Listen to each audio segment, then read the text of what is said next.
স্বয়ং হুজুর সাল্লাল্লাহু আলাইহি ওয়াসাল্লামের আদর্শকে বাস্তবায়ন করার জন্য বাংলার জমিনে কোরআন এবং সুন্নাহর আদর্শ বাস্তবায়ন করে এদেশের মানুষকে শোষণ বঞ্চনা থেকে মুক্ত করার জন্য, এই আদর্শ প্রতিষ্ঠার জন্য আমরা বলতে চাই এদেশের মধ্যে মিলাদুন্নবী হয়েছে, হবে, কিয়ামত পর্যন্ত হবে। মিলাদুন্নবীকে রুখে দেওয়ার মতো ক্ষমতা কারও নাই।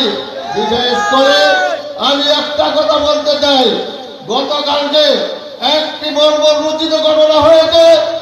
শেরপুর জেলায় কবর থেকে মৃত ব্যক্তিকে উঠিয়ে প্রহার করে তাকে আগুন দিয়ে জ্বালিয়ে দেওয়া হয়েছে। এটি বাংলাদেশের বৈশিষ্ট্য। এর বিচার আমরা চাই কি চাই না?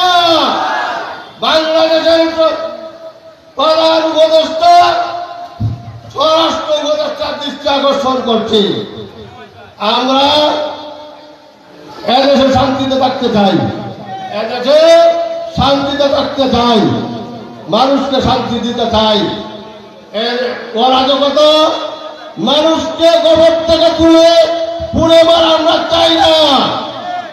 তাই আমরা অনতিবিলম্বে